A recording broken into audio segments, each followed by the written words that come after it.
super quarta, decisão de taxa de juros aqui no Brasil, lá nos Estados Unidos, e Ibovespa caindo quase 3% durante a semana. O ouro batendo topo histórico. E guerra do Oriente Médio se escalando, forçando o petróleo a subir mais de 3% durante a semana. Então, vamos pro vídeo, que o vídeo dessa semana vai estar bem completo, resumindo de tudo que aconteceu na economia durante a semana e o que estamos esperando para a semana que vem. E de bandeja aí, logo, os melhores ativos aí que eu tô de olho para operar e ficar de olho durante a semana, beleza? Então, roda a vinheta aí, se acomoda, pega a pipoca que o vídeo tá bem longo e tá bem completo.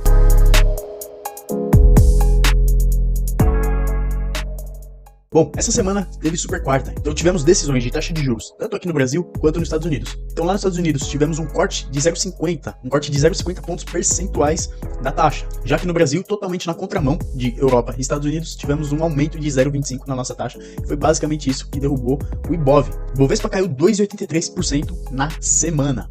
Beleza? Totalmente na contramão dos Estados Unidos, que o Nasdaq subiu 2,55 na semana, S&P 500 subiu 1,36% na semana, o Dow Jones subiu 1,62% na semana, e com a escalada da guerra do Oriente Médio, que a gente viu a explosão de mais de 1.000 pagers que estavam em posse dos terroristas. Então essa escalada de tensões do Oriente Médio, Israel bombardeando o Líbano, essa escalada da guerra do Oriente Médio fez com que o petróleo subisse 3,15% durante a semana. E com os juros caindo e dívida pública norte-americana nas alturas, isso fez com que o ouro subisse e chegasse na sua máxima histórica, tendo 1,69% de alta durante a semana, renovando máxima histórica. Bom, então semaninha bem importante, tivemos bastante coisa no radar e vimos como que o mercado reagiu bem a esse corte de juros que já estava sendo esperado pelo mercado, pelos analistas, pelos economistas, beleza? Então, bom, lá nos Estados Unidos, o mercado foi bem receptivo com o corte, dando a entender que se não houvesse corte de juros, os Estados Unidos entraria numa recessão econômica, tá, por conta desse aperto monetário. Então, as bolsas por lá subiram e as ações ali formando um terreno positivo para os demais possíveis cortes, tá? Apesar do Jerome Powell, após o corte de juros vir a público e falar que os próximos cortes estão em abertos, tá?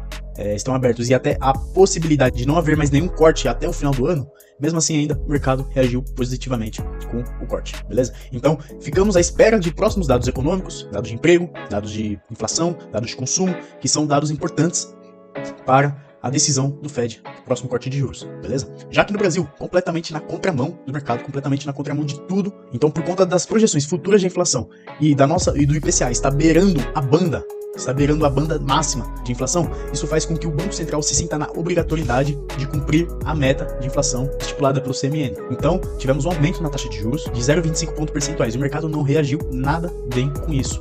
Principalmente as ações ali que são mais alavancadas, ações de varejo, ações de construtoras, foram tipos de ações que apanharam muito o mercado, apanharam muito durante essa semana.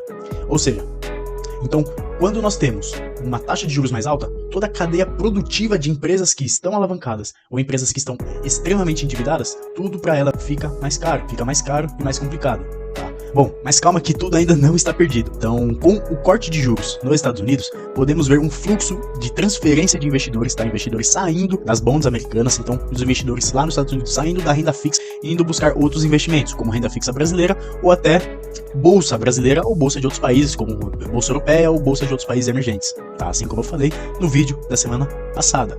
Bom, falando de agenda econômica, então já semana que vem teremos os PMIs, tanto PMI de serviço como PMI industrial lá nos Estados Unidos, teremos ata do FONC e ata do cupom. Lá nos Estados Unidos também na quinta-feira sai o crescimento trimestral do PIB e temos dados também de variação de preço de produção do produtor aqui no Brasil e lá nos Estados Unidos também, tá? E na China teremos PMIs industriais saindo, tá? No domingo. E a perspectiva é que eles venham um pouco abaixo do esperado, já que lá eles estão passando uma recessão técnica econômica, beleza? Bom, vamos lá então. Ibov sangrou essa semana, então fechamos 4 operações, tá? E 2 operações pegaram nossa realização parcial, beleza? Então fechamos então Magazine Luiza com 13,90% de lucro, fechamos Cyrela com prejuízo de 6,19, 3 Tentos com prejuízo de 3,64, mas BPAC a gente já tinha feito a realização parcial com mais de 9% de lucro. Então, bom, mêsinho até agora, setembro até agora, bem diferente de agosto, tá sendo um mês bem azedo aqui no Brasil. Lá fora, como sempre, uma maravilha, muito fácil operar nos Estados Unidos, bem mais fácil que operar no Brasil, por exemplo. Bom, então vou mostrar pra vocês aqui as operações, tá? Eu vou começar com ele então, BTG, tá? BTG Pactual. Então, bom, vocês estão vendo aí o gráfico diário e o semanal de BTG. Então, como vocês sabem, a gente entrou nessa barrinha de ignição aqui, que ela estava abrindo as bandas de Bollinger. A gente tinha um BV ascendente, tinha volume financeiro interessante. Então, a gente entrou aqui, jogamos essa projeção aqui, esse espelhamento aqui para cima, fizemos a parcial no 100%, tá? um pouco mais de 9% de lucro, tá? Foram um pouco mais de 9%, 9,25, 9,10, 9,15 mais ou menos de lucro, e começou a recuar, e fez um fundinho. Quando ele fez um fundinho, eu peguei o stop que estava aqui embaixo e trouxe para esse fundo, tá? E durante essa semana, sexta-feira, na verdade, deu essa pancadona para baixo, ali então, nos estopando, nos tirando a operação. Então, para quem não fez realização parcial, então a operação ficou 1,35 de lucro, tá? Mas para quem fez a realização parcial, fechou 50% com 9 e pouco de alta, e depois o restante com 1,35, beleza? Bom, vamos lá, Cyrela. Bom, então Cyrela ali tava bem bonito, tá? Era uma operação que ia casar muito bem com o semanal, então a gente vê Cyrela saindo dessa congestãozinha.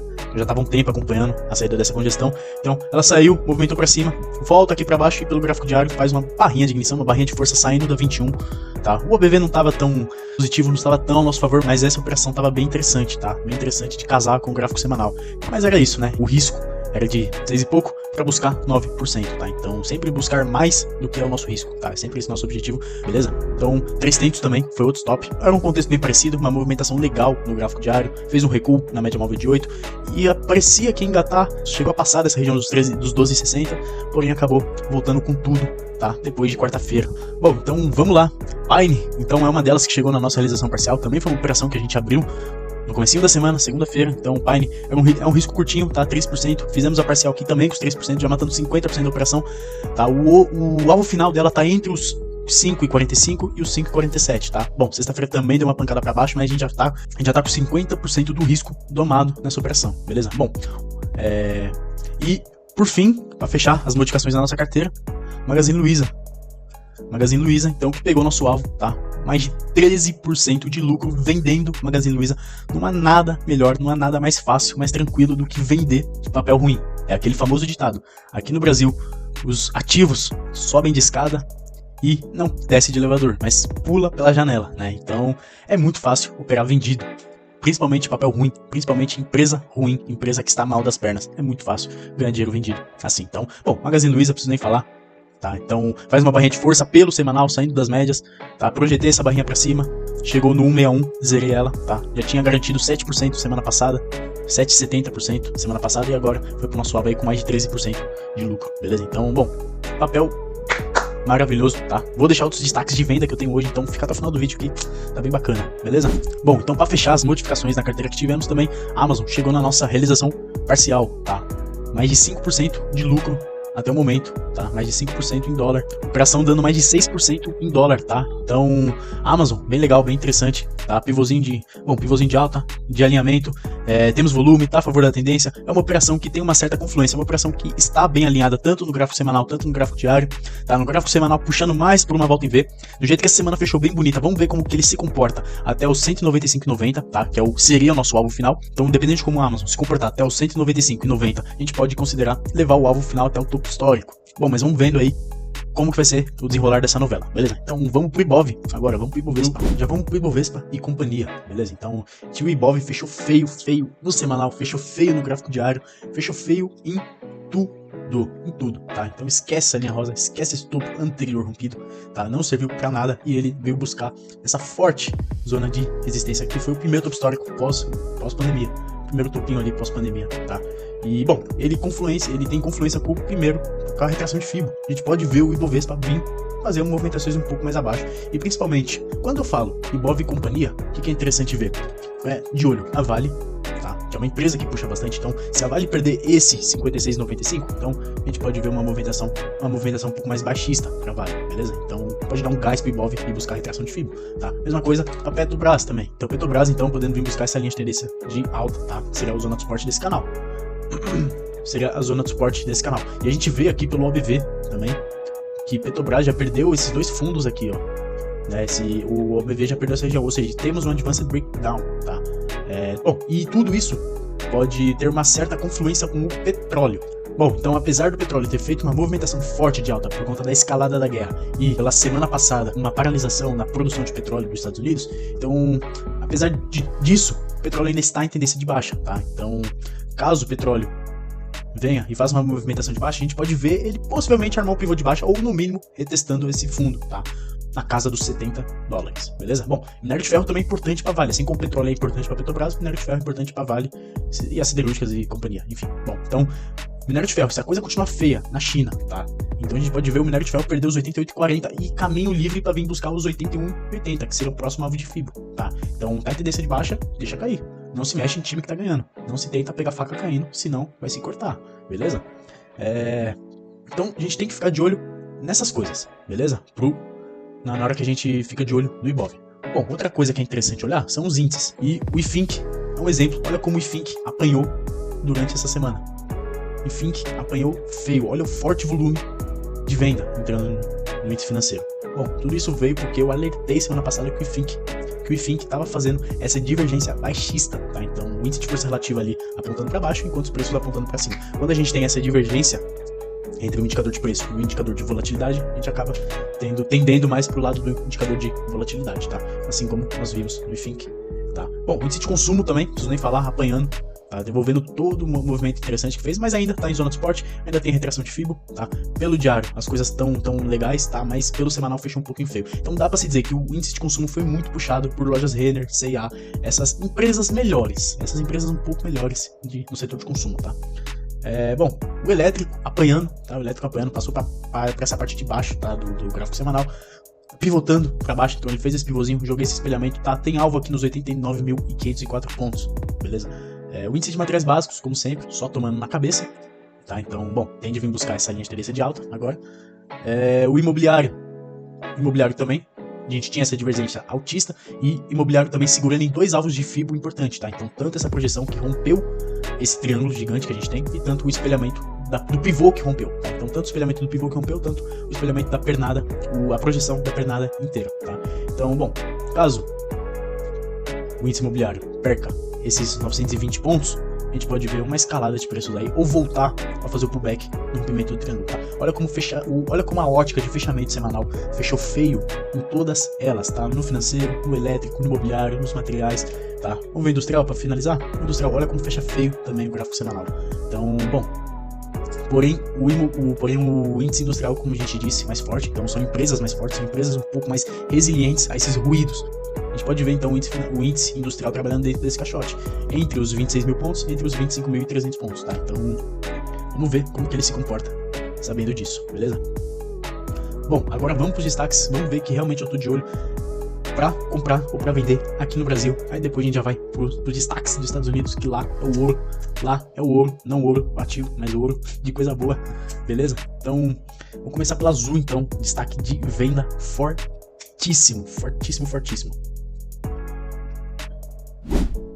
Então, Azul, destaque fortíssimo de venda e não é pelo gráfico diário, é pelo gráfico semanal. Olha essa semana na Azul.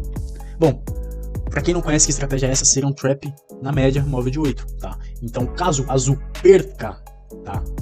Caso Azul violine os 5 e 11, a gente pode ver ela no mínimo e buscar os 3,80, que seria 100% do risco da operação. Então, já que eu tô com um pouco mais de caixa na minha carteira de swing trade, então tô considerando vender ali Azul na segunda-feira, caso ela perca, tá? Isso não é um call, não é uma recomendação que a gente compra além de venda, seja responsável com o seu capital, beleza? Vamos lá. Guararapes, Guar 3, bem interessante também, destaque bem legal de queda, de venda, tá?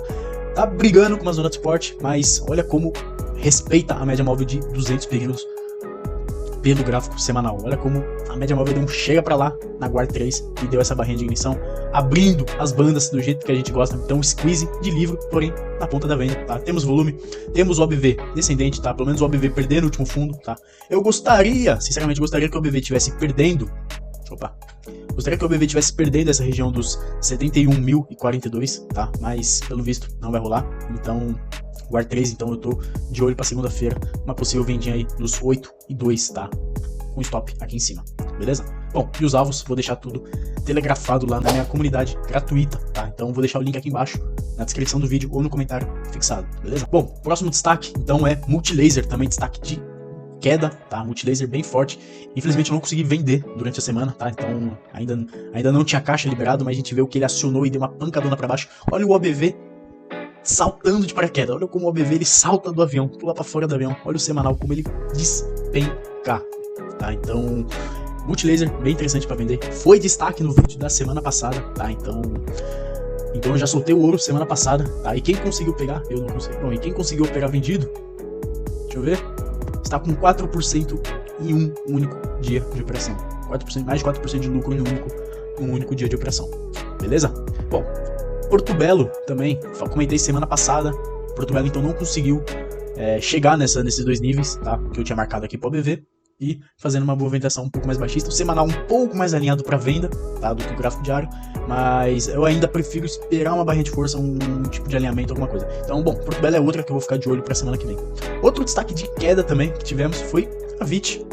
VIT eu já falei há um tempo atrás, postei no YouTube, no TikTok, postei em tudo que é lugar, em tudo que é rede social, postei no Telegram, no WhatsApp, em tudo que é lugar, alertando VIT, tá? Então VIT foi super. VIT então respeitou essa retração de gráfico semanal, tá?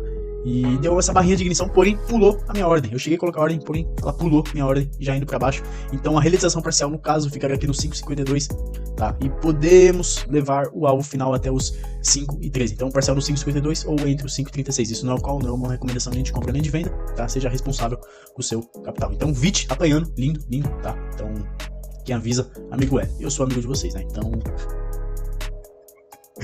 Então, pô, se você não tá inscrito no canal, se você não me segue ainda, então você tá vacilando, você tá perdendo, porque aqui eu solto o ouro, tá? De análise técnica, eu entendo, eu sou bom nisso, então deixa de ser vacilão. Me segue aí, cara, me segue aí. Fechou?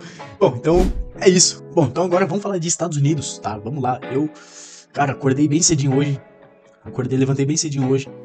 Terminei de refazer o screening, então alguns papéis saíram do nosso radar, outros papéis entraram e agora eu vou passar um por um, tá? Porque todos eles são destaques, todos eles estão interessantes de alguma forma. E a gente tem duas posições lá nos Estados Unidos, que é a Amazon e a Thermo Fisher, tá? TMO. Então, bom, vamos lá. Os Estados Unidos tá bem vantajoso operar nos Estados Unidos ultimamente, beleza? Então, beleza. A gente tá vendo então, vamos começar por ela, a gente já tem posição armada nela, então Amazon, tá, a gente, como já falei anteriormente, pivôzinho, vamos ver como que ela se comporta até chegar no próximo alvo, dependendo de como for, a gente pode considerar esse daqui, nosso alvo final, dos $200, vamos ver então como que ela faz, como que ela se comporta até os 195,90, tá? Bom, também não posso deixar de comentar que existe essa outra projeção aqui também, seria uma alternativa, então os $201 aqui também seria interessante, beleza, pra Amazon. Então, Thermo Fisher é eu tô de olho pelo gráfico semanal, então a gente viu que ele está fazendo esse powerzinho na 8, eu já tô posicionado porque violinou a ordem, então, bom, ele deu uma pancadona no semanal, resultado super positivo, tá? A empresa vem aumentando sua margem, então vamos ver como que ele anda, como que ele caminha até os 650, $670, mais ou menos, beleza? Berkshire, do senhor Warren Buffett, tá? Então, Berkshire voltando fazendo uma troca de polaridade, uma movimentação legal, interessante também. O rompimento dos 462 é interessante pra gente ver uma movimentação de continuidade desse movimento de alta, tá? E vim, no mínimo, vim buscar esse topo anterior aqui. Então, Berkshire Hathaway também bem interessante. Lilly comentei no vídeo passado também. Eu pensei que ia sexta-feira agora, pensei que ela ia andar, pensei que ela ia alinhar as médias finalmente, mas ainda não alinhou. Então, Lilly eu só tô esperando um alinhamento das médias. Então, essa alinhar e essa daqui também alinhar.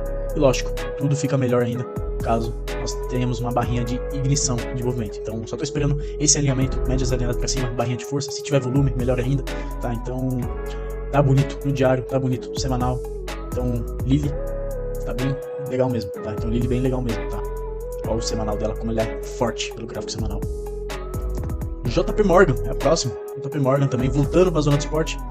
Também JP Morgan, então tô buscando ali, esperando, aguardando um alinhamento das médias, tá? Mastercard também, MA, bem interessante, tá? Ele fez esse powerzinho na 8, ele rompeu essa zona de resistência importante, cravou o alvo nos $501 e agora volta para essa região de preço importante. Então, qualquer sinal de alinhamento, de novo, nas médias, assim, passando, fechando acima das médias móveis, voltando pro Eden, aí já é interessante também. Talvez marcar uma reentrada com um stop bem curtinho, para buscar os 520 doleta.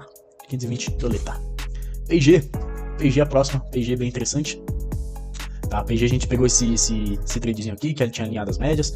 Infelizmente a gente foi violinado porque saiu o balanço, mas depois que saiu o balanço, PG pulou pra cima. Então, bom, o mercado não tem como fugir, acho que todo mercado ele é manipulado, então todo mercado ele é manipulado, então a gente vê que foi mais uma captura de liquidez, ele veio buscar pra cá, então tava sem caixa, então não reentrei, tá? Mas depois desse episódio, então ele deu duas outras entradas, tá? Então deu essa daqui de trap e deu essa daqui pré-rompimento desse power breakout, que já chegou no alvo de 100%, e agora vem voltando para as médias, então o rompimento dos 174,54 dólares, acaba sendo interessante para P&G, beleza?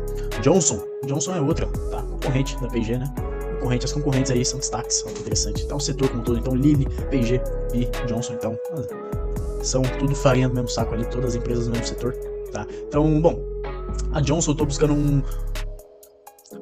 Bom, eu só tô mais aguardando o rompimento dessa figura aqui que ela tá formando, tá? Então, ela tá no meu radar por conta disso, tá? Então, peguei essa operação aqui que foi bem interessante, tá? Quando ela fez esse recuo aqui, eu fiquei aguardando um sinal de força, porém ele foi fazendo o candle estreito, pouco volume, pau, pancada pra cima. Acabou que eu nem entrei, nem consegui aproveitar a festa, porque eu não vi um ponto de entrada seguro e confiável para entrar. Então, os candles estavam muito estreito, pouco volume, parecia que não ia ter força para completar a movimentação, para ir testar os 164 dólares, mas acabou que foi com força, e foi com força. Bom, outro do setor financeiro é Bank of America, tá? Bank of America, bem interessante, pivôzão de alta, todas as médias alinhadas, tá? Então a gente vê, então nós vemos então todo esse upside, tá? Upside aí de uns 7% pelo menos, tá? E um downside, tá? De stop também de 7%, então no mínimo 1 para 1 para vir buscar esse topo anterior que conflui com esse alvo, tá? E se romper essa faixinha rosa aqui, que eu coloquei aqui, é certo que ele pode testar os 46 e 47, que seria o alvo de 100% dessa projeção aqui, tá? A gente coloca pelo semanal, a gente vê que ele fica bem bacana. Então aparentemente é viável então buscar essa movimentação até o 61.8, primeiro alvo de fio, tá? Beleza, bom, setor de tecnologia, já falando de Nasdaq, então temos a Cisco, tá? Cisco bem legal, bem interessante. Eu acho que eu perdi o bonde aqui, tá? Não tinha visto, tá? Cisco, então, acho que o ponto de entrada dela foi mais aqui, nessa região. Demonstrou força, saindo das médias. Não teve um volume tão atraente, mas um volume acima da movimentação. E, bom, vamos ver agora como o Cisco se comporta, tá? Cisco bem interessante também, pelo semanal, até, pelo gráfico semanal. Então, ele faz esse pivô pelo gráfico semanal. Vamos ver como o Cisco reage até os 55 dólares, que é perto desse topo, que é perto desse último topão aqui. Então, vamos ver. DHR é a próxima. DHR, então fazendo esse movimento lateral, o que a gente busca aqui é então rompimento dos 278 dólares ou até uma barrinha de ignição abrindo as bandas de Bollinger, tá? Então vamos ver como tá as bandas de Bollinger. Banda superior, inferior, tá? Aqui ó, a gente vê que tá as bandas bem fechadinhas. Então quando a gente vê a abertura das bandas de Bollinger, uma apontando para baixo, outra para cima, uma barra de ignição com volume, com o OBV ascendente, show de bola. Bom, pelo gráfico semanal a gente pode ver então ela armar esse pivô e até romper. Bom, e pelo gráfico semanal a gente vê ela bem harmônica, tá? Então, rompendo os 281 dólares e 70, a gente pode ver e desengatar uma movimentação interessante até os 290, talvez, tá? Então, é uma escadinha, um passo de cada vez, beleza? Bom, estamos acabando. Qualcomm, tá? Qualcomm é mais pelo gráfico semanal que eu tô de olho nela, tá? Bom, Qualcomm eu tô aguardando um alinhamento das médias no semanal, tá? Idem o diário, tá? Mas primeiro no semanal, então pivô de alta no semanal, que alinha as médias. Vamos ver como que é essa média de 21 aqui, vamos ver como que ela vai encostar e como que ela vira pra cima, tá? Então Qualcomm pode ser interessante por disso. Texas é a próxima. Bom, Texas também tá fechando, mais ou menos fechando o cerco aqui, a gente vê quase fechando as bandas, fazendo esse power breakout na 21, meio que se debatendo, mas também é uma empresa bem interessante, tá? Também é uma empresa bem interessante. Pelo diário a gente já vê essa movimentação um pouco mais lateral, pode ser interessante, tá? United Health, tá? Já tava no meu radar. United Health, então já tava no meu radar, já tava de olho nela pelo gráfico diário, então ela fazendo essa bandeirinha, essa flâmula. Vamos ver então como é que ela se comporta, tá? Uma barrinha de ignição rompendo as médias e alinhando elas para cima pode ser interessante, tá? Bom, e para finalizar, a última, que é a Philip Morris PM. Bom, simplesmente fazendo um halt na média móvel de 8, tá? Pelo semanal, ela tá bem esticada pelo semanal, confesso, ela lembra até um pouco a VEG, tá? Mas se a gente ficar de olho nela no radar, pode ser que a gente tenha uma movimentação interessante, tá? Então a gente pode ficar meio que surfando e aproveitando essas oportunidades que a gente vê, igual a gente tá vendo agora com o estocástico dentro sobre vendido. Então fazer igual sempre fizemos com a Lilly. Bom, meu Deus do céu, quase 1 hora de vídeo aqui no OBS tá dando pra mim. E bom, é isso, o vídeo de hoje vai ficando por aqui, tá? Ainda vou fazer a análise das criptomoedas, que eu tô devendo essa pra vocês, mas vou fazer ela num vídeo separado, que eu vou falar de bastante coisa, vai ser uma análise bem completa. Bom, então, o vídeo de hoje vai ficando por aqui, agradeço demais se você assistiu até aqui. Então se você não é inscrito no canal, eu te convido a deixar seu like, se inscrever no canal, ativar ativa o sininho para você receber as notificações e entra na minha comunidade gratuita no WhatsApp. Vou deixar o link aqui embaixo nos comentários fixados ou na descrição do vídeo. Fechou? Tamo junto, um ótimo final de semana a todos. E é isso. Tamo junto e é só o começo, rapaziada. É nóis.